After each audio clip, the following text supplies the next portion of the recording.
Pour franchir les barrières sociales, la jeune femme observe chaque jour, à l'aide de jumelles, les riches habitants de la villa d'en face. Une fois les habitudes du milliardaire parfaitement maîtrisées, elle se trempe volontairement de la tête aux pieds, provoque une rencontre hasardeuse au supermarché, puis feint de ne rien connaître au vin rouge afin de se rapprocher de lui. Des cheveux ondulés légèrement en désordre, un sourire doux et lumineux, qui pourrait lui résister? Alors que Jeff commence tout juste à s'y intéresser, la femme se détourne aussitôt, prétextant devoir rentrer chez elle. Alors que Jeff savoure encore ce bref instant avec regret, Daisy se tient à l'entrée, frissonnante dans le froid, incapable de trouver un taxi. Apprenant qu'elle n'a aucun moyen de rentrer chez elle en pleine nuit, Jeff saisit l'occasion et l'invite à monter dans sa voiture. Mais une fois arrivé devant son immeuble, des bruits violents de coups et d'objets brisés résonnent à l'intérieur. Daisy se hâte d'expliquer que son colocataire souffre de troubles mentaux. À ces mots, Jeff reprend ses esprits et l'invite aussitôt à passer la nuit chez lui. Mais Daisy n'est pas une fille facile, elle descend de la voiture et s'apprête à rentrer. Pourtant, arrivée devant la porte, elle hésite longuement, incapable d'entrer. Jeff comprend alors qu'une opportunité se présente.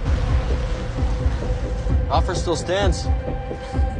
Cette fois, Daisy ne refuse pas. Mais derrière cette rencontre se cache un plan bien plus vaste. Ils arrivent rapidement à l'immense villa de Jeff. Après avoir découvert de ses propres yeux l'intérieur luxueux, Daisy est désormais certaine d'avoir affaire à un homme fortuné. Après quelques questions habiles pour sonder sa situation, son regard devient plus doux. Face à une femme aussi fragile et attendrissante, Jeff accélère naturellement les choses, il commence par évoquer son travail prestigieux, puis parle de son passé et de sa vie. Lorsque le moment lui semble venu, Jeff se rapproche prudemment.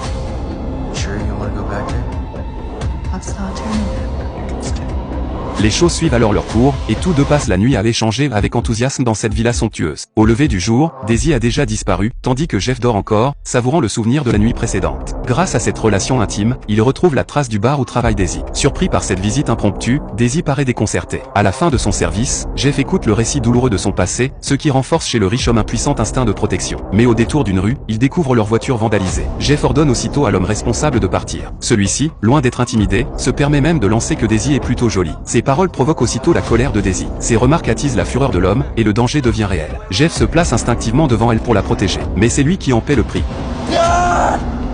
Sa jambe est grièvement blessée. Se sentant responsable de l'incident, Daisy est rongée par la culpabilité. Afin de l'aider à se rétablir, elle propose de s'occuper de lui pendant sa convalescence.